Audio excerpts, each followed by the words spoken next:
Hello guys, जैसे कि हमारे यूजीसी नेट के पाठ्यक्रम में अगर देखा जाए तो एक कहानियों का पूरा यूनिट ही समर्पित है कहानी को। और उसी कहानी की श्रृंखला में आपके बीच आज कहानी प्रस्तुत है राजा निर्बंसिया।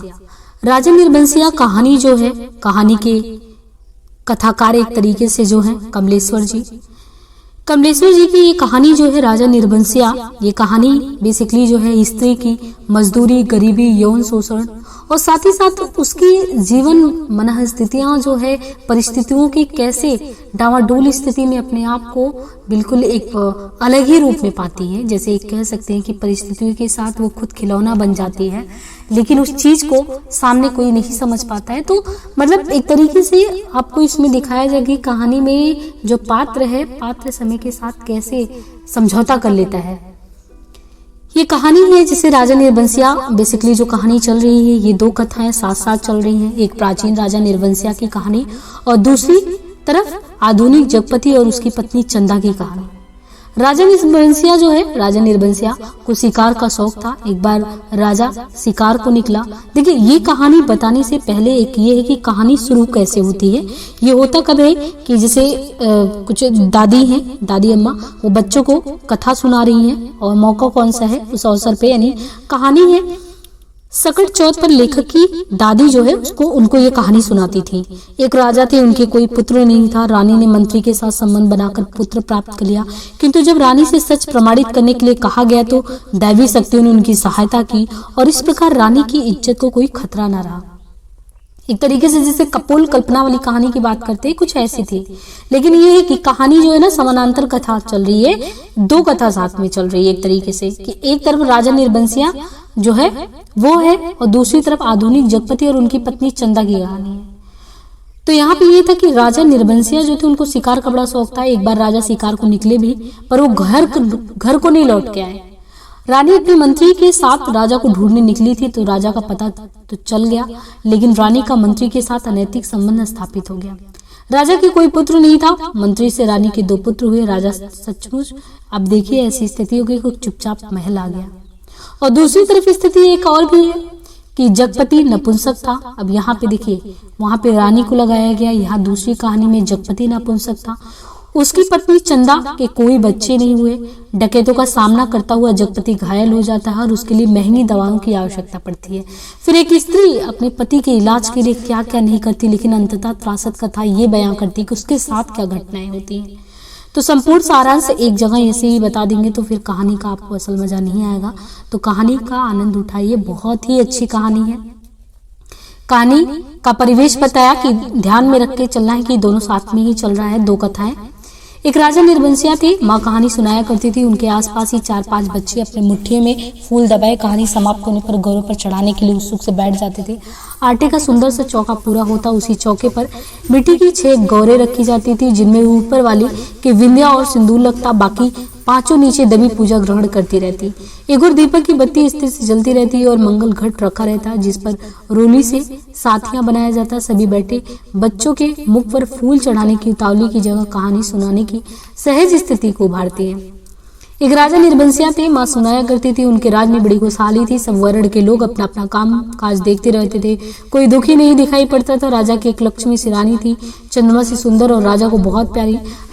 जो राजा था वो राजकाज देखते और सुख से रानी के महल में रहते थे। मेरे सामने मेरे ख्यालों का राजा था, राजा जगपति। तब जगपति से मेरे दांत कटी दोस्ती थी। दोनों मिडिल स्कूल में पढ़ने जाते, दोनों एक से घर के थे, इसलिए बराबरी की निपटी थी। मैं मैट्रिक पास करके एक स्कूल में नौकर हो गया और जगपति कस्बे के ही वकील के यहाँ मुहर्रिर। जिस साल जगपति मुहर्रिर हुआ, उसी वर्ष पास के गांव में उसकी शादी हुई, पर ऐसे हुई कि लोगों ने तमाशा बना देना चाहा।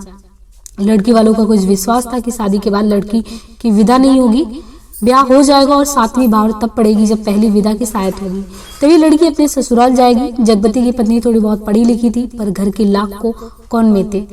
बारात बिना बहू के वापस हो गई और लड़के वालों ने तय कर लिया कि अब जगपति की शादी कहीं और कर दी जाएगी। तो ये पैरेलल जो कथाएं चल रही हैं, दोनों कथा चल रहा है, एक जगपति और चंदा की कथा और उधर राजा निर्बंसिया की कथा। लेकिन साल खत्म होते होते सब ठीक हो गया। लड़के वालों ने माफी मांग ली और जगपति की पत्नी अब ससुराल वापस आ गई है। तो ऐसा परिवेश में चल रहा है कि अब वापस वो आ गई है। अब कहानी यहाँ से शुरू होती है कि जगपति को जैसे सब कुछ मिल गया और सास ने बहू की बलाइयां लेकर घर की सब चाबियां सौंप दी, गृहस्थी का ढंग बार समझा दिया। जगपति की मां ने जाने कब से आस लगाए बैठी थी। उन्होंने आराम की सांस ली। पूजा पाठ में समय कटने लगा। दोपहरियां दूसरों के घर आंगन में बीतने लगी, पर सास का रोग था। 1901 दिन उन्होंने अपना अंतिम घड़ी विदाई ले ही लिया। चंदा को पास बुलाकर समझाया था, बेटा जगपति बड़े लाड प्यार का पला है। जब से तुम्हारे ससुर नहीं रहे तब से इसके छोटे हट को मतलब छोटे छोटे हट को पूरा करती आ रही हो। अब तुम ध्यान रखना। फिर रुक कर उसने कहा था कि जगपति किसी लायक हुआ है तो रिश्तेदारों की आंखों में करकने लगा है। तुम्हारे बाप ने ब्याह के वक्त नादानी की जो तुम्हें नहीं विदा किया। मेरे दुश्मन देवर जेठों का मौका मिल गया। तुम्हारा खड़ मतलब उन्होंने कहा कि तुम्हारा खड़ा कर दिया है कि अब विदा करवाना नाक कटवाना है। जगपति का ब्याह क्या हुआ? उन लोगों की छाती पर सांप लौट गए। सोचा घर की इज्जत रखने की आड़ लेकर रंग में भंग कर दे। अब बेटा इस घर की लाज तुम्हारी लाज है। तो वो उसकी माँ उसको समझाती है। आज को तुम्हारे ससुर होते तो भला कहते कहते माँ की आंखों में आंसू आ गए और जगपति की देखभाल उसे सौंप कर सदा के लिए मौन हो गई थी। एक अरमान उसके साथ ही चला गया कि जगपति की संतान को 4 वर्ष इंतजार करने के बाद भी वे गोद में न खिला पाई। और चंदा ने मन में सब्र कर लिया था, यही सोचकर कि कुल देवता का अंश तो उसे जीवन भर पूजने को मिल गया था। घर में चारों तरफ जैसे उदारता बिखरी रहती, अपना पा बरसता रहता। उसे लगता है जैसे घर की अंधेरी एकांत कोठरियों में शांत शीतलता है जिसे भरमा लेती है। घर की सब कुंडलियों को खनक उसके खानों में बस गई। हर दरवाजे की चरमराहट पहचान बन गई। एक रोज राजा आखेट को गया। वो माँ सुनाती थी कि राजा आखेट को जाता था। अब ये दूसरी कहानी चल रही है, राजा निर्वंशिया वाली कहानी। एक राजा था जो रोज आखेट को जाता था शिकार के लिए। मैं ये चीज कौन सुनाता था? माँ सुनाती थी। राजा आखेट को जाता था तो 7वें रोज जरूर महल में लौट आता था, पर उस दफा जब गए तो 7वें दिन निकल गया पर राजा नहीं लौटे। रानी को बड़ी चिंता हुई। रानी एक मंत्री को साथ में लेकर खोज में निकल पड़ी और इसी बीच जगपति की रिश्तेदारी की एक शादी में जाना पड़ा। अब देखिए, उधर राजा का है कि रानी खोज को निकल गई। दूसरी कहानी यहाँ है कि और इसी बीच जगपति को एक रिश्तेदारी की एक शादी में जाना पड़ा। उसके दूर रिश्ते के भाई दयाराम की शादी थी। कह गया था कि 10वें दिन जरूर वापस आ जाएगा, पर 6ठे दिन ही खबर मिली कि बारात घर लौटने पर दयाराम के घर डाका पड़ गया। किस मुखबिर ने सारी खबरें पहुंचा दी थी कि लड़की वालों ने दयाराम का घर सोने चांदी से पाट दिया है। आखिर पुश्तैनी जमींदार की इकलौती लड़की थी। घर आए मेहमान लगभग विदा हो चुके थे। दूसरे रोज जगपति भी चलने वाला था, पर उसी रात डाका पड़ा। जवान आदमी भला खून मानता है। डाके वालों ने जब बंदूकें चलाई तो सब की बद गई और जगपति और दयाराम ने छाती ठोक कर लाठियां उठा ली। घर में कोहराम मच गया। फिर सन्नाटा छा गया। डाके वाले बराबर गोलियां दाग रहे थे। बाहर का दरवाजा टूट चुका था, पर जगपति ने हिम्मत बढ़ाते हुए हाँक लगाई। ये हवाई बंदूकें इन थेल पिलाई लाठियों का मुकाबला नहीं कर पाएंगी जवानों। पर दरवाजे तड़तड़ टूट रहे थे और अंत में गीली जगपति की जांघ को पार करती निकल गई। दूसरी उसकी जांघ के ऊपर कूले में समाकर रह गई। चंदा रोती कलपती और मनौतियां मानती। जब वहां पहुंची तो जगपति अस्पताल में था। दयाराम की थोड़ी चोट आई थी, उसे अस्पताल से छुट्टी मिल गई थी। जगपति की देखभाल के लिए वही अस्पताल में मरीजों के रिश्तेदार के लिए जो कटरिया बनी थी, उन्हीं में चंदा को रुकना पड़ा। कस्बे के अस्पताल से दयाराम का गांव 4 कोस पड़ता था। दूसरे तीसरे वहां से आदमी आते जाते रहते थे। जिस सामान की जरूरत होती पहुंचा जाते, पर धीरे धीरे उन लोगों ने भी खबर लेना छोड़ दिया। एक दिन में ठीक होने वाला घाव तो था नहीं, जांघ की हड्डियां चटक गई थी और कूल्हे में ऑपरेशन से 6 इंच गहरा घाव भी हो गया था।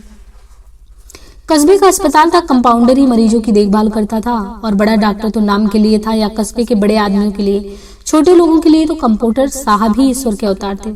मरीजों की देखभाल करने वाले रिश्तेदारों की खाने पीने की मुश्किलों से लेकर मरीज की नब्ज तक संभालते थे। छोटी सी इमारत में अस्पताल आबाद था। रोगियों को सिर्फ 6-7 खाटें थी। मरीजों के कमरे से लगा दवा बनाने का कमरा था। उसी में एक और आराम कुर्सी थी और एक नीची सी मेज। उसी कुर्सी पर बड़ा डॉक्टर आकर कभी कभार बैठता था, नहीं तो बच्चन सिंह कंपाउंडर ही जमे रहते। अस्पताल में या तो फौजदारी के शहीद आते या गिरा के हाथ पैर तोड़ लेने वाले एक आध लोग। छठी समाज से कोई औरत दिख गई तो दिख गई, जैसे उन्हें कभी रोग घेरता ही नहीं हो। कभी कोई बीमारी पड़ती तो घर वाले हाल बता के 8-10 रोज की दवा एक साथ ले जाते और फिर उसके जीने मरने की खबर तक ना मिलती। उस दिन बच्चन सिंह जगपति के घाव की पट्टी बदलने आया। उसके आने में और पट्टी खोलने में कुछ ऐसी लापरवाही थी जैसे गलत बंधी पगड़ी को ठीक बांधने के लिए वो खोल रहा हो। चंदा उसकी कुर्सी के पास ही सांस रोके खड़ी थी और वह रोगियों से बात करता जा रहा था। इधर उधर मिनट भर वो देखता रहा। फिर जैसे ही अभ्यस्त से उसके हाथ अपने काम करने लगते। पट्टी एक जगह खून से चिपक गई थी। जगपति जो था वो बुरी तरह कराह उठा। चंदा के मुंह से चीख निकल गई। बचन सिंह ने सतर्क होकर देखा तो चंदा मुख में धोती का पल्ला खांसे अपनी भयातुर आवाज दबाने की चेष्टा करी थी। जगपति एक बार की मछली से तड़प कर रह गया। बचन सिंह की उंगलियां थोड़ी सी थरथराई कि उसकी बाह पर टप से चंदा का आंसू छू पड़ा। बचन सिंह सिहर सा गया और उसके हाथों की अभ्यस्त निठुराई को जैसे किसी मानवीय कोमलता ने धीरे से छू लिया। वो करा हो दर्द भरी चीखों और चटकते शरीर के जिस वातावरण में रहते हुए वो भी बिल्कुल अलग रहता था। फोड़ों को पके आम सा दबा देता था, खाल को आलू सा छील देता था। उसके मन में जो दर्द था, दर्द का एहसास उठ गया था, वह उसे आज फिर हुआ और वो बच्चे की तरह फूंक फूंक कर पट्टी को नम करके खोलने लगा। चंदा की ओर धीरे से निगाह उठाकर देखते हुए फुसफुसाया, चाचा रोगी की हिम्मत टूट जाती है ऐसे।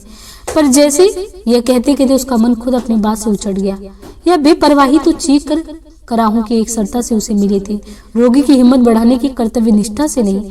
जब तक वह घाव की मरहम पट्टी करता रहा तब तक किन्हीं दो आंखों की करुणा उसे घेरे रही और हाथ धोते समय चंदा की उन चूड़ियों से भरी कलाइयों को बेझिझक देखता रहा जो अपनी खुशी उससे मांग रही थी। चंदा पानी डालती जा रही थी और बचन से हाथ धोते धोते उसकी कलाइयां, हथेलियों और पैरों को देखता जा रहा था।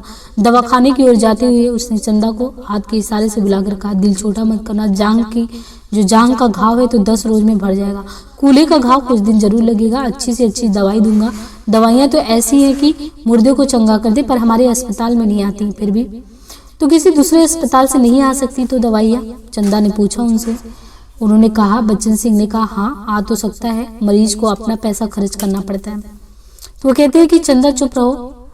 वो बच्चन सिंह के मुंह से अनायास ये निकल पड़ा, किसी चीज की जरूरत हो तो मुझे बताना, रही दवाइयाँ सो कहीं ना कहीं से इंतजाम करके ला दूंगा। महकमे से मंगवाएंगे तो आते आते महीने लग जाएंगे, शहर के डॉक्टर से मंगवा दूंगा। ताकत की दवाइयाँ, मतलब वो कहे कि ताकत की दवाइयों की बड़ी जरूरत है उन्हें। अच्छा देखा जाएगा। कहते कहते वो रुक गया। चंदा से कृतज्ञता भरी नजरों से उसे देखा और उसे लगा जैसे आंधी में उड़ते पत्तों का कोई टकराव यानी कोई अटकाव मिल गया हो। आकर वो उसने कहा कि जगपति की खाट से लगकर बैठ गई। उसकी हथेली लेकर वह सहलाती रही, नाखून को अपने पोरों से दबाती रही। धीरे धीरे बाहर अंधेरा बढ़ चला। बचन सिंह तेल की एक लालटेन लेकर मरीजों के कमरे के एक कोने में रख गया। चंदा ने जगपति की कलाई दबाते दबाते धीरे से कहा, कंपाउंडर साहब कह रहे थे, और इतना कहकर वह जगपति का ध्यान आकृष्ट करने के लिए चुप हो गए। ऐसे में जब ये कहानी यहाँ तक मतलब कि वो इतना कहते कहते वो दबाती रही तो धीरे धीरे बाहर अंधेरा बढ़ चला था। बचन सिंह तेल की एक लालटेन लेकर मरीजों के कमरे के एक कोने में रख गया। चंदा ने जगपति की कलाई दबाते सीधे मतलब उसने धीरे से कहा, कंपाउंडर साहब कह रहे थे, और इतना कहकर वह जगपति का ध्यान आकृष्ट करने के लिए चुप हो गई। क्या कह रहे थे? जगपति ने अनमने स्वर में बोला, कुछ ताकत की दवाइयां तुम्हारे लिए भी जरूरी है। तो मतलब उसने ये कहा कि जो भी है यानी कुछ ताकत की जो दवाइयां हैं वो तुम्हारे लिए भी एक तरीके से जरूरी है, क्योंकि एक तरीके से उसके पास देखा जाए तो चंदा के पास तो पैसे थे नहीं, तो उसने जो डॉक्टर था तो उसने देखा कि इस स्थिति में है, तो इसने बोला कि कुछ भी जो दवाइयाँ लेना है तो कुछ दवाइयाँ अपने लिए भी लेना। देखो चंदा, चादर के बराबर ही पैर फैलाए जा सकते हैं, हमारी औकात इन दवाइयों की नहीं है। तो ये जो अब जाके अपने पति से कहती है तो वो कहता है कि देखो चंदा, चादर के बराबर ही पैर फैलाए जा सकते हैं, हमारी औकात इन दवाइयों की नहीं है। औकात आदमी की देखी जाती है कि पैसे की, तुम तो देखा जाएगा। कंपाउंडर साहब इंतजाम कर देंगे, उनसे कहूंगी मैं। नहीं चंदा, उधार खाते से मेरा इलाज नहीं होगा, चाहे 1 के 4 दिन लग जाए। इसमें तो तुम नहीं जानती कर्ज उसने कहा कि जो पति है इनके कहा कि तुम नहीं जानती कर्ज कोढ़ का रोग होता है। अगर कर्ज एक बार लगने से तन तो गलता ही है, मन भी रोगी हो जाता है। लेकिन कहते कहते वह रुक गई। जगपति अपनी बात की टेक रखने के लिए दूसरी ओर मुंह घुमाकर लेटा रहा, और तीसरे रोज जगपति के सिरहाने कई ताकत की दवाइयां रखी थी और चंदा की ठहरने वाली कोठरी में उसके लेटने के लिए एक खाट भी पहुंच गई थी। चंदा जब आई तो जगपति के चेहरे पर मानसिक पीड़ा की असंख्य रेखाएं उभरी थी, जैसे वह अपनी बीमारी से लड़ने के अलावा स्वयं अपनी आत्मा से भी लड़ रहा हो, चंदा की नादानी और स्नेह से भी उलझ रहा हो, और सबसे ऊपर सहायता करने वालों की दया से भी जूझ रहा हो। चंदा ने देखा तो यह सब सह नहीं पाई। उसके जी में आया कि कह दे, क्या आज तक तुमने कभी किसी से पैसे उधार नहीं लिए? पर वह तो खुद तुमने लिए थे और तुम्हें मेरे सामने स्वीकार नहीं करना पड़ा था, इसलिए लेते झिझक नहीं लगी। पर आज मेरे सामने उसे स्वीकार करते तुम्हारा झूठ पौरुष तिलमिला कर जाग उठा है। पर जगपति के मुख पर बिखरी हुई पीड़ा में जिस आदर्श की गहराई थी, वह चंदा के मन में चोर की तरह घुस गई और बड़ी ही स्वाभाविकता से उसने माथे पर हाथ फेरते हुए कहा कि ये दवाइयां किसी की मेहरबानी नहीं है, मैंने हाथ का कड़ा बेचने को दे दिया था, उसी में आई है, मुझे पूछा तक नहीं। और जगपति ने कहा और जैसे खुद मन की कमजोरी को दबा गया हो, कड़ा बेचने से तो अच्छा था कि बचन सिंह की दया ही ओढ़ ली जाती। और उसे हल्का सा पछतावा भी था कि नाहक वह रो पड़ी, मतलब कि बड़ी बड़ी बातें कह जाता और ज्ञानियों की तरह सीख दे देता। और जब चंदा अंधेरा होते उठकर अपनी कोठरी में सोने के लिए जाने को हुई तो कहते कहते वह बात दबा गई कि बचन सिंह ने उसके लिए एक खाट का इंतजाम भी कर दिया है। कमरे से निकली तो सीधी कोठरी में गई और हाथ का कड़ा लेकर सीधे दवा खाने की ओर चली गई, जहां बचन सिंह अकेला डॉक्टर की कुर्सी पर आराम से टांगे फैलाया बैठा रहा। तो वहां पे ये मतलब इतना पूरा प्रसंग ये चलता रहता है। पति के लिए जेवर की कितनी औकात है, वह बेधड़क सी दवा खाने में मतलब कि वो वहां पे घुस गई। दिन की पहचान के कारण उसे कमरे की मेज कुर्सी और दवाओं की अलमारी की स्थिति का अनुमान था। वैसे कमरा अंधेरा ही पड़ा था क्योंकि लैंप की रोशनी केवल अपने वृत्त में अधिक प्रकाशवान होकर कोनों के अंधेरे की ओर भी घनीभूत कर रही थी। बचन सिंह ने चंदा को घुसते ही पहचान लिया। वह उठकर खड़ा हो गया। चंदा ने भीतर कदम तो रख दिया पर सहसा सहम गई, जैसे वह किसी अंधेरे कुएं में अपने आप कूद पड़ी हो। ऐसा कुआं जो निरंतर पतला होता चलेगा और जिसमें पानी की गहराई पाताल की परतों तक चली गई हो, जिसमें पड़कर वह नीचे धंसती चली जा रही हो। नीचे अंधेरा एकांत घुटन पापता। बच्चन सिंह अवाक ताकता रह गया और चंदा ऐसे वापस लौट पड़ी जैसे किसी काले पिशाच के पंजों से मुक्ति मिली हो। बच्चन सिंह के सामने क्षण भर में सारी परिस्थिति कौंध गई और उसने वहां से बहुत ही संयत आवाज में जवान को दबाते हुए वायु में स्पष्ट ध्वनित कर दिया, चंदा। वह आवाज इतनी बेआवाज थी और निरर्थक होते हुए इतनी सार्थक थी, उस खामोशी में अर्थ भरा था। चंदा रुक गई। बच्चन सिंह उसके पास जाकर रुक गया। सामने का घना पेड़ स्तब्ध खड़ा था, उसकी काली परछाई की परिधि जैसे एक बार फैलाकर उन्हें अपने वृत्त में समेट लेती और दूसरे ही क्षण मुक्त कर देती। दवाखाने का लैंप ऐसा भभक कर रुक गया और मरीजों के कमरे से एक कराह की आवाज दूर मैदान को छू के वो डूब गई। चंदा ने वैसे ही नीचे ताकते हुए अपने को संयत करते हुए कहा, यह कड़ा तुम्हें देने आई थी तो वापस क्यों चली जा रही थी? चंदा चुप और दो क्षण रुककर उसने अपने हाथों के सोने का कड़ा धीरे से उसकी ओर बढ़ा दिया, जिसे देने का साहस न होते हुए ये काम आवश्यक था। बच्चन सिंह ने उसकी सारी काया को एक बार देखते हुए अपनी आंखें उसके सिर पर जमा दी। उसके ऊपर बड़े कपड़े के पार नरम चिकनाई से भरे लंबे लंबे बाल थे, जिनकी भाप से महक फैलती जा रही थी। वह धीरे धीरे से बोला, लाओ। चंदा ने कड़ा उसकी ओर बढ़ा दिया। कड़ा हाथ में लेकर वह बोला, सुनो। चंदा ने प्रश्न भरी नजरों से उसकी तरफ देखा। उसमें झांकते हुए अपने हाथ से उसकी कलाई पकड़ते हुए उसने कहा, वह कड़ा लिया और उसकी कलाई में पहना दिया। चंदा चुपचाप कोठरी की ओर चल दी और बच्चन सिंह दवाखाने की ओर। काली पूरी तरह बढ़ गई थी और जो सामने खड़ा पेड़ था वो काली परछाई गहरी पड़ गई थी। दोनों लौट गए थे पर जैसे उस कालिक में कुछ रह गया था, छूट गया था। दवाखाने का लैंप जो जलते जलते एक बार भभका था, उसमें तेल न रह जाने के कारण बत्ती की लौ बीच से फट गई थी। उसके ऊपर धुएं की लकीर बल खाती सांप की तरह अंधेरे में विलीन हो जाती। सुबह जब चंदा जगपति के पास पहुंची और बिस्तर ठीक करने लगी तो जगपति को लगा कि चंदा बहुत उदास थी। क्षण क्षण में चंदा के मुख पर अनगिनत भाव आते जा रहे थे, जिनमें असमंजस था, पीड़ा थी, निरीहता थी। कोई अदृश्य पाप कर चुकने के बाद हृदय की गहराई से किसी किए गए पश्चाताप जैसे धूमिल चमक थी। रानी मंत्री के साथ जब निराश होकर लौटी तो देखा राजा महल में उपस्थित थे। उनकी खुशी का ठिकाना न रहा। माँ सुनाया करती थी पर राजा को रानी का इस तरह मंत्री के साथ जाना अच्छा नहीं लगा। रानी ने राजा को समझाया कि वह तो केवल राजा के प्रति अटूट प्रेम के कारण अपने को न रोक पाई। तो अभी तक ये चंदा और जगपति की कहानी वहां पे चल रही है और बच्चन सिंह, ये तीनों का वहां पे वही समस्या है और वही पैरेलल कथा चल रही है यहाँ पे राजा निर्बंसिया वाला। जब रानी गई उनको देखने के लिए, कोई इतने दिन क्यों नहीं लेके वापस लौटे महल में, तो यहाँ भी है कि रानी मंत्री के साथ जब निराश होकर लौटी थी तो देखा राजा महल में उपस्थित थे।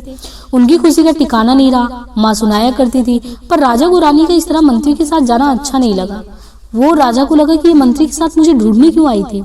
रानी ने राजा को समझाया कि वह तो केवल राजा के प्रति अटूट प्रेम के कारण अपने को रोक नहीं पाई, क्योंकि राजा रानी को एक दूसरे को बहुत चाहते थे। दोनों के दिलों में एक बात सूल सी गढ़ती रहती कि उनके कोई संतान नहीं था। राजवंश का दीप बुझने जा रहा था। संतान के अभाव में उनका लोक परलोक बिगड़ा जा रहा था और कुल की मर्यादा भ्रष्ट होते जा रही थी। दूसरे दिन बच्चन सिंह ने मरीजों की मरहम पट्टी करते वक्त बताया था कि उसका तबादला मैनपुरी के सदर अस्पताल में हो गया है और वह परसों यहाँ से चला जाएगा। जगपति ने सुना तो उसे भला ही लगा। आए दिन रोग घेरे रहते हैं। बच्चन सिंह उसके शहर के अस्पताल में पहुंचा जा रहा है। तो कुछ मदद मिलती ही रहेगी, आखिर वह ठीक तो होगा ही और मैनपुरी के सिवा कहाँ जाएगा।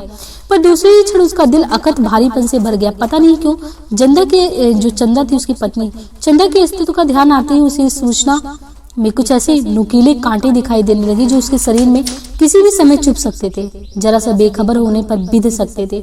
और तब उसके सामने आदमी के अधिकार की लक्ष्मण रेखाएं धुएं की लकीर की तरह कांप कर मिटने लगी और मन में छुपे संदेह के राक्षस बना बादल योगी के रूप में घूमने लगा।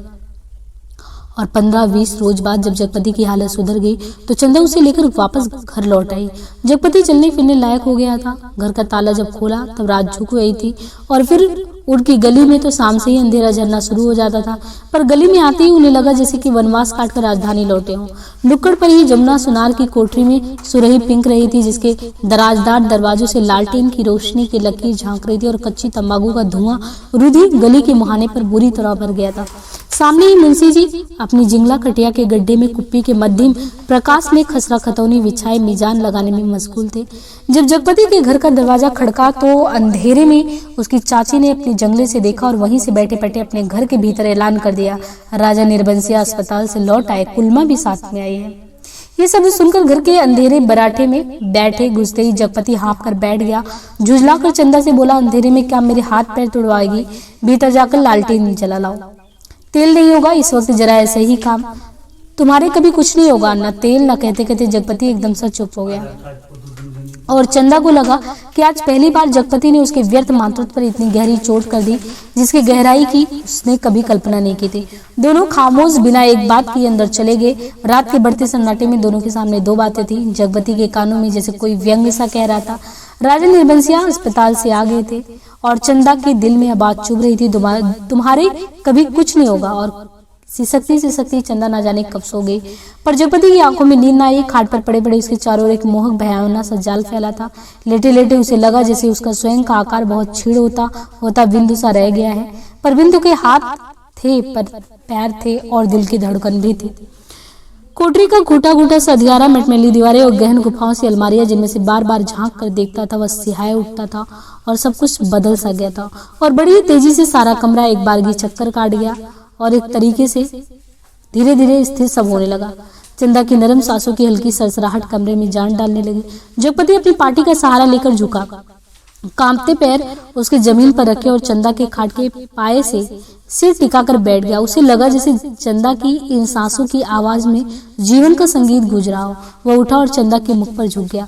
उस अंधेरे में आंखें गड़ाए गड़ाए जैसे बहुत देर बाद स्वयं चंदा के मुख पर आभा फूटकर अपने आप बिखरने लगी। उसके नक्श उज्जवल हो उठे और जगपति की आंखों को ज्योति मिल गई। वह मुग्ध सा ताकता रहा चंदा के बिखरे बाल और मतलब कि एक तरीके से उसकी स्थितियों को वो अच्छे से भांपता रहा। लेकिन यहाँ पे हुआ क्या? डरते डरते ये हुआ कि उसने कहा था कि हमने बेच दिया, लेकिन दरअसल वो बेची नहीं थी। तो उसकी आंखों के सामने एक ममता सी छा गई, केवल ममता, और उसके मुख से आस्फुट शब्द निकल गया, बच्ची। डरते डरते जब उसके बालों की एक लट को बड़े जतन से उसने हथेली पर रखा और उंगली से उस पर जैसे लकीर खींचने लगा, उसे लगा जैसे कोई शिशु उसके अंक में आने के लिए छटपटा रहा हो। लेकिन यहाँ पे होता क्या है कि जब वो बैठता है तो एक चीज देखता है वहां पे कि एक ऐसी स्थिति हो जाती है कि वो जो है जो उसने कड़ा बेचने के लिए कहा था, दरअसल वो कड़ा बेची नहीं थी। यहाँ पे यही चीज इस कहानी में आगे देखना है। और देखिए जैसे ही उसने चंदा से जगपति ने पूछा कंगन के बारे में, तो यहाँ पे पूछा नहीं बल्कि वो जब उसके पास थी तो उसने ये टटोलने का कोशिश किया कि देखिए पता करे कि आखिर जो चंदा है वो कंगन इसके पास है या नहीं है। तभी ये स्थिति हुई कि उसने देखा एक रुमाल में बंधा कुछ उसके हाथ में आ गया। अपने को संयत करता हुआ वही जमीन पर बैठ गया। उसी अंधेरे में उस रुमाल को खोला तो जैसे सांप सूंघ गया। चंदा के हाथों के दोनों सोने की कड़ी उसमें लिपटे थे और तब उसके सामने सब दृष्टि, एक तरीके से सब सृष्टि, क्योंकि उसको एक सदमा सा लग गया ना कि चंदा ने झूठ कैसे बोला, क्योंकि उसने तो बोला कड़े बेच दिए थे उसकी दवा के लिए। और तब उसके सामने सब सृष्टि धीरे धीरे टुकड़े होकर बिखरने लगी। ये कड़ा तो चंदे, उसने कहा ये कड़े तो चंदा बेचकर इसका इलाज करा रही थी। वे सब दवाइयाँ और ताकत के टॉनिक उसे दिए जा रहे थे। उसने तो कहा था ये दवाइयाँ किसी की मेहरबानी नहीं है, मैंने हाथ के कड़े बेचने को दे दिए थे। पर उसका गला पूरी तरह सूख गया। जबान जैसे तालू से चिपक कर रह गई। उसने चाहा कि चंदा को झकझोर कर उठाए, पर शरीर की शक्ति बह सी गई। रक्त पानी हो गया था। थोड़ा संयत हुआ, उसने वे कड़े उसी रूमाल में लपेट कर उसके खाट के कोने पर रख दिए और बड़ी मुश्किल से अपनी खाट की पाटी पकड़कर लुढ़क गया। चंदा झूठ बोली, पर क्यों? कड़े आज तक छुपाए रही। उसने इतना बड़ा दुराव क्यों किया? आखिर क्यों, किस लिए? और जगपति का दिल भारी हो गया। उसे फिर लगा कि उसका शरीर सिमटता जा रहा है और वह एक सीख का बना ढांचा रह गया, नितांत हल्का, तिनके सा, हवा में उड़कर भटकने वाले तिनके सा। उस रात के बाद रोज जगपति ये सोचता रहा कि चंदा से कड़े मांगकर बेच ले और कोई छोटा मोटा कारोबार ही शुरू कर दे, क्योंकि नौकरी छूट चुकी थी। इतने दिन की गैर हाजिरी के बाद वकील साहब ने दूसरा मुहर्रिर रख लिया। वह रोज यही सोचता, पर जब जब चंदा सामने आती तो न जाने कैसी असहाय उसकी अवस्था हो जाती। उसे लगता जैसे कड़े मांगकर वह चंदा से पत्नीत्व का पद भी छीन लेगा। मातृत्व तो भगवान ने छीन ही लिया। वो सोचता, आखिर चंदा क्या रह जाएगी? एक स्त्री से यदि पत्नीत्व और मातृत्व छीन लिया जाए तो उसके जीवन की सार्थकता ही क्या है? चंदा के साथ वह यह अन्याय कैसे करे? उसे दूसरी आंख की रोशनी कैसे मांग ले? फिर तो वह नितांत अंधी हो जाएगी और उन कड़ों को मांगने के पीछे जिस इतिहास कि आत्मा नंगी हो जाएगी, कैसे वह उस लज्जा को स्वयं ही उधार कर ढांपेगा।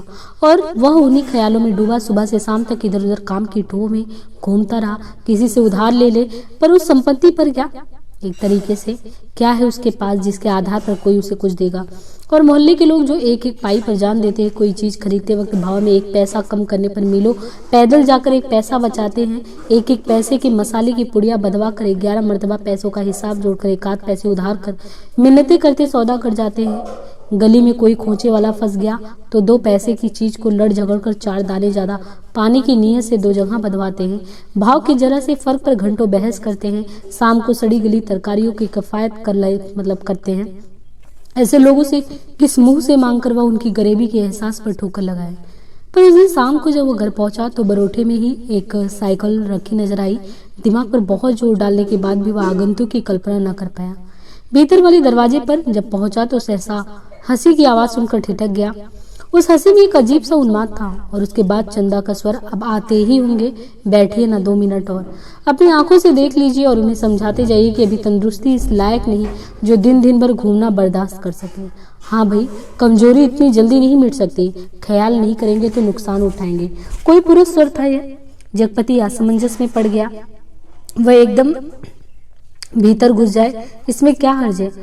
पर जब उसने पैर उठाए तो वे बाहर जा रहे थे। बाहर बरोठे में साइकिल को पकड़ते उसे सूझ आई। वहीं से जैसे अनजान बनता बड़े प्रयत्न से आवाज को खोलता चिल्लाया, अरे चंदा, यह साइकिल किसकी है? कौन मेहरबान है? चंदा उसकी आवाज सुनकर कमरे से बाहर निकलकर जैसे खुशखबरी सुना रही थी, अपने कंपाउंड साहब आए हैं। खोजते खोजते आज घर का पता पाए हैं, तुम्हारे इंतजार में बैठे हैं। कौन? बच्चन सिंह? अच्छा, वही तो मैं कहूँ, भला कौन? कहता जगपति पास पहुंचा और बातों में इस तरह उलझ गया जैसे सारी परिस्थिति उसने स्वीकार कर ली हो। बच्चन सिंह जब फिर आने की बात कहकर चला गया तो चंदा ने बहुत अपनेपन से जगपति के सामने बात शुरू की। जाने कैसे कैसे आदमी होते हैं? क्यों, क्या हुआ? कैसे होते हैं आदमी? जगपति ने उस चंदा से पूछा। इतनी छोटी जान पहचान में तुम मर्दों के घर में ना रहते हुए घुसकर बैठ सकते हो। तुम तो उल्टे पैरों लौट आओगे। चंदा कहकर जगपति के मुख पर कुछ इच्छित प्रतिक्रिया देख सकने के लिए गहरी निगाहों से ताकने लगी। जगपति ने चंदा की ओर ऐसे देखा जैसे यह बात भी कहने की या पूछने की है। फिर बोला, बच्चन सिंह अपनी तरह का आदमी है, अपनी तरह का अकेला होगा। पर कहते कहते चंदा रुक गई। आड़े वक्त काम आने वाला आदमी है, लेकिन उससे फायदा उठा सकना जितना आसान है उतना, मेरा मतलब है कि जिससे कुछ लिया जाएगा उसे दिया भी जाएगा। जगपति ने आंखें दीवार पर गड़ाते हुए कहा और चंदा उठकर चली गई।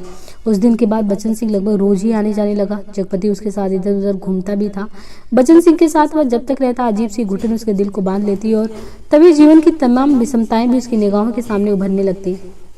आखिर वह स्वयं एक आदमी है बेकार, या माना कि उसके सामने पेट पालने का कोई इतना विकराल समस्या नहीं। वह भूखों नहीं मर रहा है, जाड़े में कांप नहीं रहा है, पर उसके 2 हाथ पैर हैं। शरीर का पिंजरा जो कुछ मांगता है वह सोचता है, और यह कुछ है सुख। शायद हाँ, शायद नहीं, वह तो दुख में भी जी सकने का आदि है, अभाव में जीवित रह सकने वाला आश्चर्यजनक कीड़ा है। तो फिर वासना शायद हाँ भी नहीं भी। चंदा का शरीर लेकर उसने उस क्षणिकता को भी देखा है। तो फिर धन उसने कहा, शायद है भी या नहीं। उसने धन के लिए अपने को खपाया है, पर वह भी तो उस अदृश्य प्यास को बुझा नहीं पाया। तो फिर क्या? वह कुछ क्या है जो उसकी आत्मा में नासूर सा रिश्ता रहता है। वह अपना उपचार मांगता है, शायद काम। हाँ, यही बिल्कुल यही जो उसके जीवन की घड़ियों को निपट सूना ना छोड़े, जिसमें वो अपनी शक्ति लगा सके, अपना मन डुबो सके, अपने को सार्थक अनुभव कर सके, चाहे उसमें सुख हो या दुख, रक्षा हो या सुरक्षा, शोषण हो या पोषण, उसे सिर्फ काम चाहिए। करने के लिए कुछ चाहिए, यही तो उसकी प्रकृत आवश्यकता है, पहली बार आखिरी मांग है, क्योंकि वह उस घर में नहीं पैदा हुआ जहाँ सिर्फ जबान हिलाकर शासन करने वाले होते हैं। वह उस घर में भी नहीं पैदा हुआ जहाँ सिर्फ मांग कर जीने वाले होते हैं। वह उस घर का है जो सिर्फ काम करना जानते हैं। काम ही जिसकी आस है, सिर्फ वह काम चाहता है। और एक दिन उसकी काम धाम की समस्या भी हल हो गई। तालाब वाले ऊंचे मैदान के दक्षिण और जगपति की लकड़ी की टाल खुल गई। बोर्ड तक टंग गया था। टाल की जमीन पर लक्ष्मी पूजन भी हो गया और हवन भी हो गया। लकड़ी को कोई कमी नहीं थी वहां पे। गांव से आने वाली गाड़ियों को इस कारोबार में पैरे हुए आदमियों की मदद से मेल जोल करवा रहे थे, गिरवा भी रहे थे। गांठें एक और रखी गई। चलो को छट्टा कराने के लोग लगे थे। गुद्दा मतलब एक तरीके से जो जगपति इतने दिन से भ्रमण कर रहा था कि उसको कोई काम मिल जाए, काम मिल जाए, तो आखिर उसको एक काम मिल ही गया था। और काम भी कहाँ पे मिला था, मतलब कि जहाँ लकड़ियाँ वगैरह इस तरीके से कुछ बनाए जाते हैं वहाँ पे। तो उसने भी क्या किया कि 2-3 गाड़ियों का सौदा करके टाल चालू कर दी। भविष्य में स्वयं पेड़ खरीद कर कटाने लगा। बड़ी बड़ी स्कीमें बनी कि किस तरह जलाने की लकड़ी से बढ़ाते बढ़ाते एक दिन इमारती लकड़ी की कोठी बनेगी, चीरने की नई मशीनें लगेगी। कारोबार बढ़ जाने पर बच्चन सिंह भी नौकरी छोड़कर उसी में लग जाएगा। और उसने महसूस किया कि वह काम में लग गया है। अब 24 घंटा उसके सामने काम है, उसके समय का उपयोग है। दिन भर वह 1 घंटे के लिए किसी का मित्र हो सकता है, कुछ देर के लिए वह पति हो सकता है, बाकी समय दिन और रात, मतलब जगपति एक तरीके से उन घंटों को एक तरीके से देखा जाए तो वो पूरी तरीके से कामदार ही हो गया था, काम ही करने वाला। वो कामदार तो था, लेकिन जब टाल की उस जमीन पर बड़े छप्पर के नीचे तख्त पर वो गल्ला रखकर बैठता, सामने लगा लकड़ियों के ढेर, कटे हुए पेड़ के तने, जड़ों का लुढ़का हुआ देखता, तो एक निरीहता बरबस उसके दिल को बांधने लगती। उसे लगता एक व्यर्थ पिशाच का शरीर टुकड़े टुकड़े करके उसके सामने डाल दिया गया है। फिर इन मतलब ये लकड़ियों को देखकर उसको लगता है फिर इन पर कुल्हाड़ी चढ़ेगी और इनके रेसे रेसे अलग होंगे, और तब इनकी टटरियों को सुखाकर किसी पैसे वाले के हाथ तक पर तौल कर इनको बेच दिया जाएगा। तो वो कल्पना कर रहा है जगपति चंदा के साथ, या उसकी परिस्थितियां जो बनी थी तो ऐसी ही कुछ हुई थी। तो लकड़ियों से उस चीज को एक बिंबात्मकता उभर आती है और जगपति बैठे बैठे इन चीजों की कल्पना करता है कि कुछ ऐसा ही होगा इसके साथ। इसके बाद वो जब खामोशी से बैठा रहता है और जब इस तरीके से उसकी निगाहें और ये सोचता है, और तब उसकी निगाहें सामने खड़े ताड़ पर अटक जाती है, जिसके बड़े बड़े पत्तों पर सुर्ख गर्दन वाले गिद्ध पर फड़फड़ा कर देर तक खामोश बैठे रहते हैं। ताड़ का काला गड़ेदार तना और उसके सामने ठहरी हुई वायु में निसहाय कांपती भारहीन नमी की पत्तियां चकराती झड़ती रहती धूल भरी धरती पर लकड़ी की गाड़ियों के पहियों की पड़ी हुई लीक धुंधली सी चमक उठती और बगल वाले मूंगफली के पेंच की एक रस खरखराती आवाज कानों में भरने लगती। बगल वाली कच्ची पगडंडी से कोई गुजरकर टीले के ढलान से तालाब की नीचाई में उतर जाता, जिसके गंदले पानी में कूड़ा तैरता रहता और सूअर कीचड़ में मुंह डालकर उसे कूड़े को रोता रहता। एक आध बिक्री की बात होती है और तब ये होता कि वहां पे जगपति भी आ जाता सामने, है ना, और दोनों फिर बातचीत करते हुए क्या होता है, एक आध बिक्री की बात होती, तब दोनों घर की ओर चल देते। घर पहुंचकर बच्चन सिंह कुछ देर जरूर रुकता, बैठता, इधर उधर की बातें करता। कभी मौका पड़ जाता तो जगपति और बच्चन सिंह की थाली भी साथ लग जाती। चंदा सामने बैठकर दोनों को खिलाती। बच्चन सिंह बोलता जाता, क्या तरकारी बनी है, मसाला ऐसा पड़ा है, उसकी भी बाहर है और तरकारी का स्वाद भी ना मरा। होटलों में या तो मसाला ही मसाला या रहेगा इस तरीके से। और चंदा बीच बीच में टोक कर बोलती जाती, इन्हें तो जब देखो दाल में प्याज का भुना घी ना मिले तब तक पेट ही नहीं भरता। सिरका अगर नहीं मिले तो समझो सब कुछ मिल गया। पहले मुझे सिरका न जाने कैसा लगता था, पर अब ऐसा जवान पर चढ़ा है या नहीं। इन्हें कागज की पतली रोटी पसंद ही नहीं है। अब मुझसे कोई पतली रोटी बनाने को कहे तो बनता नहीं, आदत पड़ गई है और फिर मन ही नहीं करता। पर चंदा की आंखें बच्चन सिंह की थाली पर ही जमी रहती। रोटी निपटी तो रोटी परोस दो, दाल खत्म नहीं हुई तो भी 1 चम्मच और परोस दो। और जगपति सिर झुकाए खाता रहता, सिर्फ 1 गिलास पानी मांगता और चंदा चौंक कर पानी देने से पहले कहती, अरे तुमने तो कुछ लिया भी नहीं।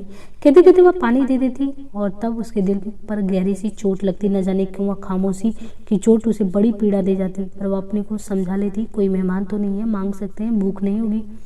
जगपति खाना खाकर टाल पर लेटने चला जाता, क्योंकि अभी तक कोई चौकीदार नहीं मिला था। छप्पर के नीचे तख्त पर जब वह लौटता एक तरीके से तो अनायास ही उसका दिल भर भर आता। पता नहीं, और ऐसी स्थिति है कि कौन कौन से दर्द एक दूसरे से मिलकर तरह तरह की टीस, चटक और ऐंठन पैदा कर देते। कोई एक रख दुखती तो वह सहलाता भी, जब सभी नसें चटकती तो कहाँ कहाँ राहत का अकेला हाथ सहलाए। लेटी लेटी उसकी निगाह ताड़ के उस और बनी पुख्ता कब्र पर जम जाती, जिसके सिरहाने कंटीला बाबुल का एकाकी पेड़ सुन्न सा खड़ा रहता, जिस कब्र पर एक प्रदानसीन औरत बड़े लिहाज से आकर सवेरे सवेरे बेला और चमेली के फूल चढ़ा जाती, घूम घूम कर उसके फेरे लेती और माथा टेक कर कुछ कदम उदास सी चलकर एकदम तेजी से मुड़कर बिसातियों के मोहल्ले में खो जाती। शाम होती फिर आती, एक दिया बारती और अगर की बत्तियां जलाती, फिर मुड़ते हुए ओढ़नी का पल्ला कंधों पर रखते और वापस फिर चली जाती। उस सायं सायं करते हुए ऊंचे नीचे मैदान में जब कोई कब्र, उस कब्र से कोई रूह निकल कर निपट अकेली भटकती रहती, मतलब वो जहाँ पे रहता है वहाँ का स्थितियाँ ऐसी है, परिवेश किस तरीके से है। तभी ताड़ पर बैठे सुर्ख गर्दन वाले गिद्ध महसूस सी आवाज में किलबिला उठते और ताड़ के पत्ते भयानकता से खड़बड़ा उठते। जगपति का बदन कांप जाता और वह भटकती रूह जिंदा रह सकने के लिए जैसे कब्र की ईंटों में बाबुल के साए तले दुबक जाती। जगपति अपनी टांगों को पेट से भींच कर कंबल से मुंह छिपा औधा लेट जाता। तड़के ठेके पर लगी लकड़हारी लकड़ी चीरने आ जाती। तब जगपति कंबल लपेट घर की ओर चला जाता। यहाँ पे देखिए दो कहानियाँ चल रही हैं, तो ये कहानियाँ तो जगपति और चंदा की चल ही रही थी, बीच में बच्चन सिंह भी आ गया था, लेकिन जो समानांतर कथा एक और भी चल रही थी, राजा निर्बंसी और रानी की कथा।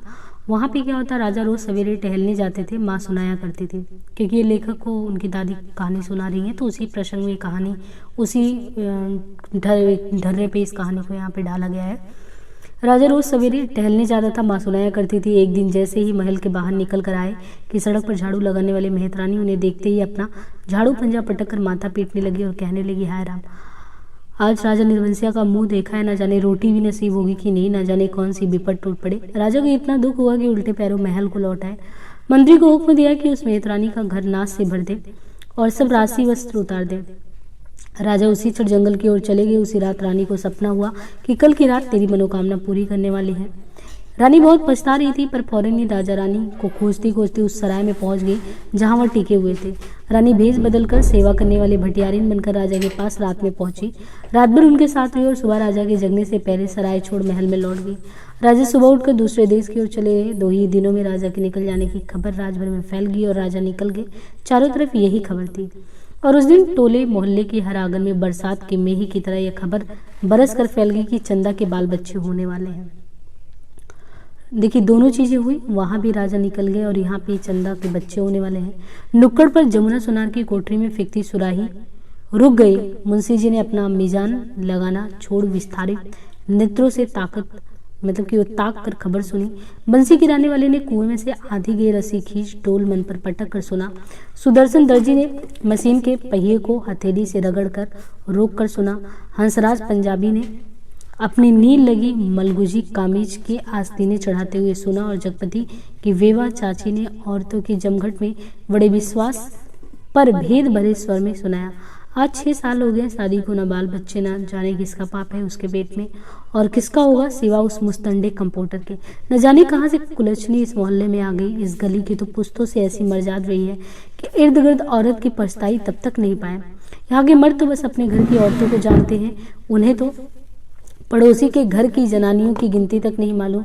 ये कहते कहते उनका चेहरा तमतमा आया और सब औरतें देवलोक की देवियों की तरह गंभीर बनी अपनी पवित्रता की महानता के बोझ से तभी धीरे धीरे खिसक गई। सुबह यह खबर फैलने से पहले जगपति टाल पर चला गया था, पर सुनी उसने भी आज ही थी। दिन भर वह तख्त पर कोनी की ओर मुंह किए पड़ा रहा, न ठेके की लकड़ियां चिराई, न बिक्री की ओर ध्यान दिया, न दोपहर का खाना खाने ही घर गया। जब रात अच्छी तरह फैल गई, वह हिंसक पशु की भांति उसने अपनी उंगलियां चटकाई, मुट्ठी बांध कर बाह की ओर देखा तो नसें तनी और बाह में कठोर कंपन सा था। उसने 3-4 पूरी सांसें खींची और मजबूत कदमों से घर की ओर चल पड़ा। मैदान खत्म हुआ, कंकड़ की सड़क आई, सड़क खत्म हुई, गली आई, पर गली के अंधेरे में घुसते वह सहम गया जैसे किसी ने अदृश्य हाथों से उसे पकड़कर सारा रक्त निचोड़ लिया। उसकी फटी हुई शक्ति की नस पर हिम शीतल ओठ रख कर सारा रस चूस लिया गया हो और गली के अंधेरे की हिकारत भरी कालिक और भी भारी हो गई। वह पीछे मुड़ा पर रुक गया। फिर कुछ संयत होकर वह चारों तरफ निःशब्द कदमों से भीतरी देहार तक पहुंचा। दाईं ओर की रसोई वाली दहलीज में कुप्पी टिमटिमा रहा था और चंदा अस्त व्यस्त थी। दीवार से सिरे टेके शायद आसमान निहारते निहारते सो गई थी। कुप्पी का प्रकाश उसके आधे चेहरे को उजागर किया था और आधा चेहरा गहन कालिमा में डूबा था। वह खामोशी से खड़ा ताकता रहा। चंदा के चेहरे पर नारीत्व की प्रौढ़ता आज उसे दिखाई दी। चेहरे की सारी कमनीयता न जाने कहाँ खो गई थी। उसका अछूतापन न जाने कहाँ लुप्त हो गया था। फूला फूला मुख जैसे टहनी से तोड़े फूल को पानी में डालकर ताज़ा किया गया हो, जिसकी पंखुड़ियों में टूटन की सुरमई रेखाएं पड़ गई हो पर भीगने से भारीपन आ गया हो। उसके खुले पैर पर उसकी निगाह पड़ी तो सूजा सा लगा, एड़िया भरी सूजी सी और नाखूनों के पास अजीब सा सूखापन। जगपति का दिल एक बार महसूस उठा। उसने चाहा कि बढ़कर उसे उठा ले, अपने हाथों से उसका पूरा शरीर छू कर सारा कलुष पोंछ दे, उसे अपनी सांसों की अग्नि में तपाकर एक बार फिर पवित्र कर ले और आंखों की गहराई में झाँक कर कहे, देवलोक से किस सापवश निर्वासित हो तुम इधर आ गई चंदा। यह साप तो अमृत था। तभी चंदा ने हड़बड़ा कर आंखें खोली। जगपति को सामने देख उसे लगा कि एकदम नंगी हो गई थी। उससे लज्जित हो उसने अपने पैर समेट लिए, घुटनों से धोती नीचे सरकाई और बहुत सहन सरके उठ के रसोई के अंधेरे में खो गई। जगपति एकदम हताश हो वही कमरे की देहरी पर चौखट से सिरे टिका बैठ गया। नजरें कमरे में गई तो लगा कि पराये स्वर यहाँ गूंज रहे हैं, जिसमें चंदा का भी एक है। एक तरफ घर के हर कोने से अंधेरा सैलाब की तरफ बढ़ता आ रहा था। एक अजीब निस्तब्धता, असमंजस, गति पर पथभ्रष्टता, शक्लों पर आकारहीनता। वो कहती है खाना खा लेती, मतलब चंदा का स्वर कानों में पड़ा। वो अनजाने ऐसे उठ बैठा जैसे तैयार बैठा हो। उसकी बात की आज तक उसने अवज्ञा नहीं की थी। खाने तो बैठ गए पर कौन नीचे नहीं सरक रहा था। तभी चंदा ने बड़े सधे शब्दों में कहा, कल मैं गाँव जाना चाहती हूँ। जैसे वह इस सूचना से परिचित था। बोला अच्छा। चंदा फिर बोली, मैंने बहुत पहले घर चिट्ठी डाल दी थी, भैया कल लेने आ रहे हैं। तो ठीक है, जगपति वैसे ही डूबा डूबा बोला। चंदा का बाट टूट गया और वह वही घुटनों में मुंह दबाकर कातर से फपक कर रो पड़ी। न उठ सकी न हिल सके। जगपति क्षण भर को विचलित हुआ पर जैसे जम जाने के लिए उसके ओठ फड़के और क्रोध की ज्वालामुखी का जबरन दबाते हुए वो फूट पड़ा। यह सब मुझे क्या दिखा रही है सर? बेगैरत उस वक्त नहीं सोचा था जब मेरी लाश तले। तब की बात झूठ है। सिसकियों के बीच चंदा का स्वर फूटा, लेकिन जब तुमने मुझे बेच दिया। एक भरपूर आग चंदा की कनपटी पर आंख सुलगाता पड़ा और जगपति अपनी हथेली दूसरी से दबाता खाना छोड़ कोठरी में घुस गया और रात भर कुंडी चढ़ाए उसी कालिक में कूदता रहा। दूसरे दिन चंदा घर छोड़ अपने गांव चली गई। जगपति पूरा दिन और रात टाल पर ही काट देता, उसी बिराने में तालाब के बगल कब्र, बबूल और ताड़ के पड़ोस में। पर मन मुर्दा हो गया था। जबरदस्ती वह अपने को वहीं रोके रहता। उसका दिल होता कहीं निकल जाए, पर ऐसी कमजोरी उसके तन और मन को खोखला, एक तरीके से खोखला कर देती कि वो चाहने पर भी नहीं जा पाता और हिकारत भरी नजरें सहता पर वहीं पड़ा रहता। काफी दिनों बाद जब नहीं रह गया तो एक दिन जगपति घर पर ताला लगा नजदीक के गांव में लकड़ी काटने चला गया। उसे लग रहा था कि अब वह पंगु हो गया, बिल्कुल लकंडा, एक तरीके से एक रेंगता कीड़ा जिसके ना आंख है, ना कान है, ना मन, ना इच्छा। वो उस बाग में पहुंच गया जहां खरीदे पेड़ कटने थे। दो आरे वालों ने पतले पेड़ के तने पर आरा रखा और कर कर की आवाज सुनाई दी। दूसरे पेड़ पर बनने और सूखरे की कुल्हाड़ी बज उठी और इस तरीके से जड़ पर कुल्हाड़ी पड़ते ही पूरा पेड़ थर्रा उठा। करीब के खेत की मेड़ पर बैठे जगपति का शरीर भी जैसे कांप उठा। चंदा ने कहा था, लेकिन जब तुमने मुझसे उसने कहा कि लेकिन जब तुमने मुझे बेच दिया, क्या वो ठीक कहती थी? क्या बच्चन सिंह ने टाल के लिए जो रुपए दिए थे उसका ब्याज इधर चुकता हुआ? क्या सिर्फ वही रुपए आग बन गए जिसकी आंच में उसकी सहनशीलता, विश्वास और आदर्श मोम सा पिघल गया? सकुरे बाग से लगे डड़े पर से किसी ने आवाज लगाई। सकुरे ने कुल्हाड़ी रोक कर वहीं से हाँक लगाई। कोने के खेत से लीक बनी है, जरा मेड़ मारकर नंगा लगाड़ी। जगपति का ध्यान भंग हुआ। उसने मुड़कर दड़े पर आंखें गड़ाई। 2 भैंसा गाड़ियां लकड़ी बनने के लिए आ पहुंची थी। सकुरे ने जगपति के पास आकर कहा, एक गाड़ी का भुर तो है, बल्कि 1.5 का है, अब इस पतरिया पेड़ को ना छाड़ दे। जगपति ने उस पेड़ की ओर देखा जिसे कटने के लिए सकुरे ने इशारा किया था। पेड़ की शाख हरी पत्तियों से भरी थी। वह बोला, अरे ये तो हरा है, अभी इसे छोड़ दो। हरा होने से क्या, उखड़ तो गया है, न फूल का है न फल का। अब कौन इसमें फल फूल आएंगे? 4 दिन में पत्ती झुरा जाएगी। सकुरे ने पेड़ की ओर देखते हुए उस्तादी अंदाज से कहा, जैसा ठीक समझो तुम। जगपति ने कहा और उठकर मेड़ पके हुए कुएं पर पानी पीने चला गया। दोपहर ढलते गाड़ियां भरकर तैयार हुई और शहर की ओर रवाना हो गई। जगपति को उनके साथ आना पड़ा। गाड़ियां लकड़ी से लदी शहर की ओर चली जा रही थी और जगपति गर्दन झुकाए कच्ची सड़क की धूल में दुआ भारी कदमों से धीरे धीरे उन्हीं की बस्ती घंटियों के साथ निर्जीव सा बढ़ता रहा। कई बरस बाद राजा परदेस से बहुत सा धन कमाकर गाड़ी में लाद कर अपने देश की ओर लौटा। माँ ये सुनाया करती थी कि राजा की गाड़ियां का जो गाड़ी थी उसका पहिया महल से कुछ दूर पतेल की झाड़ी में उलझ गया। हर तरह कोशिश की पर पहिया ना निकला। तब एक पंडित ने बताया कि सकट के दिन का जन्मा बालक अगर अपने घर की सुपारी लाकर इसमें छुआ दे तो पहिया निकल जाएगी। वही 2 बालक खेल रहे थे। उन्होंने ये सुना तो कूद कर पहुंचे और कहने लगे कि हमारी पैदाइश सकट की है, पर सुपारी लाएंगे जब तुम आधा धन देने का वादा करो। राजा ने बात मान ली। बालक दौड़े दौड़े घर आए। सुपारी लाकर छुआ दी, फिर घर का रास्ता बताते बताते आगे चले। आखिर गाड़ी महल के सामने उन्होंने रोक ली। राजा को बड़ा अचरज हुआ कि हमारे ही महल में ये दो बालक कहाँ से आ गए। भीतर पहुंचे तो रानी खुशी से बेहाल हो गई थी, क्योंकि यहाँ पे पर राजा ने पहले उन बालकों के बारे में पूछा तो रानी ने कहा कि ये दोनों बालक उन्हीं के राजकुमार हैं। राजा को विश्वास नहीं हुआ। रानी बहुत दुखी हुई। गाड़ियां जब टाल पर आकर लगी और जगपति तखत पर हाथ पैर ढीले करके बैठा तो पगडंडी से गुजरते मुंशी जी ने उसके पास आकर बताया, अभी उस दिन वसूली में तुम्हारी ससुराल के नज़दीक एक गाँव में जाना हुआ था तो पता लगी कि 15-20 दिन हुए चंदा के लड़का हुआ है। और फिर जैसे मोहल्ले में सुनी सुनाई बातों पर पर्दा डालते हुए बोले, भगवान के राज में देर है अंधेर नहीं जगपति भैया। जगपति ने सुना तो पहले उसने गहरी नज़र से मुंशी जी को ताका, पर वह उनके तीर का निशाना ठीक ठीक नहीं खोज पाया, पर सब कुछ सहन करते हुए बोला, देर और अंधेर दोनों है। अंधेर तो सरासर है, तिरिया चरित्र है, सब बड़े बड़े हार गए हैं। कहते कहते मुंशी जी रुक गए, पर कुछ इस तरह जैसे कोई बड़ी बात थी जो उनकी गोल होती आंखें समझा देंगी। जगपति मुंशी जी की तरफ ताकता रहा। मिनट भर एक तरीके से मनहूस रहा, मौन छाया रहा। उसे तोड़ते हुए मुंशी जी बड़ी दर्द भरी आवाज में बोले, सुन तो लिया होगा तुमने क्या? कहने को जगपति कह गया, पर उसे लगा कि अभी मुंशी जी उस गांव में फैली बात को बड़ी बेदर्दी से कह डालेंगे। उसने नाहक ही पूछ लिया। तभी मुंशी जी ने उसकी नाक के पास मुँह ले जाते हुए कहा, चंदा दूसरे के घर बैठ रही है, कोई मधुसूदन है वहीं का, पर बच्चा दीवार बन गया है। चाहते तो वो यही है कि मर जाए तो रास्ता खुल जाए, पर राम जी की मर्जी। सुना है बच्चा रहते भी वह चंदा को बैठाने को तैयार है। जगपति की सांस गले में अटक कर रह गई, बस आंखें मुंशी जी के चेहरे पे। मुंशी जी बोले, अदालत से बच्चा तुम्हें मिल सकता है, आप काहे का शर्म लिहाज अपना कहकर किस मुंह से मांगू बाबा? हर तरफ तो कर्ज से दबा हूं, तन से, मन से, पैसे से, इज्जत से। कहते कहते वह अपने में खो गया। मुंशी जी वहीं बैठे गए। जब रात झुक आई तो जगपति के साथ ही मुंशी जी भी उठे। उसके कंधे पर हाथ रखकर वे उस गली तक लाए। उसे अपनी कोठरी आने पर पीठ सलाकर उन्होंने उसे छोड़ दिया। वो गर्दन झुकाए गली के अंधेरे में ख्यालों में डूबे ऐसे चलता गया जैसे कुछ हुआ ही नहीं हो, पर कुछ ऐसा बोझ था जो न सोचने देता न समझने। जब चाची की बैठक के पास से गुजरने लगा तो सहसा उसके कानों में वापस से भनक पड़ी, आ गया सत्यानाशी कुलबोरन। उसने जरा नजर उठाकर देखा तो गली की चाची भौजाइयां बैठक में जमी थी और चंदा की चर्चा छिड़ी थी, पर वह चुपचाप निकल गया। इतने दिनों बाद जब वो ताला खोला और बरोटी के अंधेरे में कुछ सूझ ना पड़ा तो एकाएक वह रात उसकी आंखों के सामने घूम गई जब वो अस्पताल से चंदा के साथ लौटा था। बेवा चाची का जहर बूझ तीर आ गया राजा निर्बंसिया अस्पताल से, और आज सत्यानाशी कुलबोरन, और स्वयं उसका वह वाक्य जो चंदा को छेड़ गया तो तुम्हारे कभी कुछ ना होगा। और उस रात की शिशु चंदा का लड़का हुआ, वह कुछ और जानती, आदमी का बच्चा ना जानती, और वह कुछ भी जानती, कंकड़ पत्थर, वह नारी न बनती, बच्ची ही बनी रहती। उस रात का शिशु चंदा, पर चंदा यह सब क्या करने जा रही है? उसके जीते जी वह दूसरों के घर बैठने जा रही। कितने बड़े पाप में धकेल दिया चंदा को, पर उसे भी तो कुछ सोचना चाहिए आखिर क्या। पर मेरे जीते जी तो यह सब अच्छा नहीं है। वह इतनी घृणा बर्दाश्त करके भी जीने को तैयार है या मुझे जलाने को। वह मुझे नीच समझती है, काया नहीं तो एक बार खबर तो लेती, बच्चा हुआ तो पता लगता, पर नहीं तो वह उसका कौन है?